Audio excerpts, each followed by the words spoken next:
yang membedakan seperti tadi saya sampaikan, bukan hanya perbuatan baik, tapi di sini nanti akan ada perpaduan antara tadi tobat dan azab. Apa kamu bertobat atau kena azab?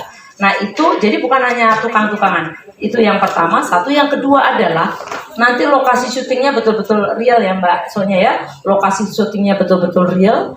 Pastinya karena ini adalah FTV, masing-masing episode itu akan bercerita berbeda. Jadi kayak film ya, masing-masing ceritanya berbeda-beda, pemainnya pun berbeda-beda, lokasinya pun berbeda-beda. Nah, ini yang pemain yang menarik adalah kami akan melibatkan pemain-pemain atau anak-anak jebolan Dangdut Academy yang selama ini memang sudah sering bermain di Pintu Berkah. Nah, contohnya seperti di belakang saya ada Selfie nanti akan ikut bermain. Jihan, Nia, Ridwan, terus kemudian juga mungkin nanti Renarini nggak bisa ya ikut bertanding soalnya. Kemudian ada Devri, kemudian juga ada Gunawan, Hari, dan yang lain-lain.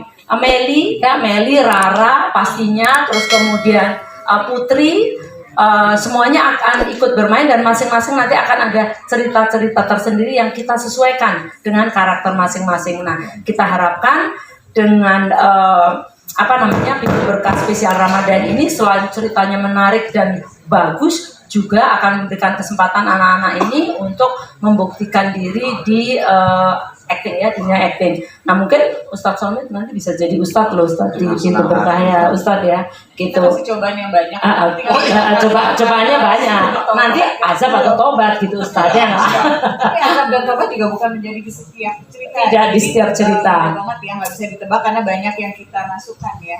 Betul sekali. Jadi memang menarik sekali. Jadi nanti itu akan tayang di pukul 14.30 ya. 16.30 sampai 17.30. 15.30 sampai 17.30, terus kemudian 17.30 sampai 18 itu akan siap dan itu nanti akan diriran di pagi hari sesudah aksi Asia.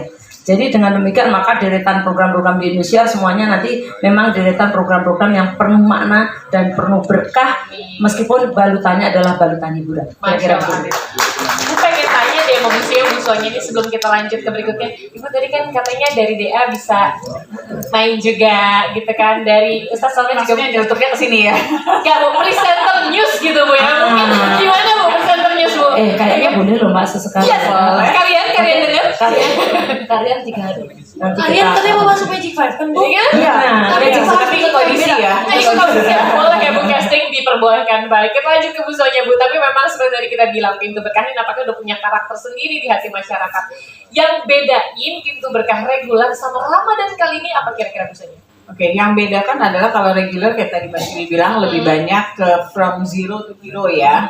Kalau di Pintu Berkah Ramadan lebih banyak ke nuansa-nuansa religi dan juga percobaannya ini sangat bertubi-tubi dan kita temanya nggak cuma ambil yang gampang istilahnya kalau ada orang jahat terus berbuat sesuatu gimana, tapi lebih ke orang baik. Kalau menjadi orang baik kan sebetulnya lebih susah daripada jadi orang jahat ya.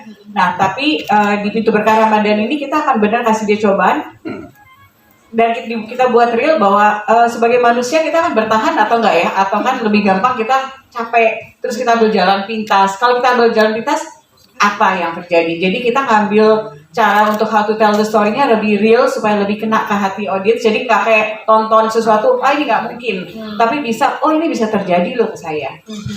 Jadi kita ngambil itu, kita kemas dan nanti ceritanya juga banyak berdasar pada cerita-cerita yang ada di masyarakat ya, true story gitu. Nah tapi satu hal lagi ya Mbak Sonia, selain bintang-bintang kita lulusan Dangdut Academy maupun juga Dangdut, juga pemain-pemain senior nanti akan banyak sekali pemain-pemain yang sudah ngetop karena mereka kan hanya salah satu pemain ya, selebihnya adalah pemain-pemain yang ngetop di Indonesia. Kita berharap sih penonton tuh mengambil pelajaran-pelajaran tanpa kita harus buat bahwa jangan berbuat jahat, tapi dari dia tonton dia sendiri takut, kalau berbuat jahat tuh begini akibatnya.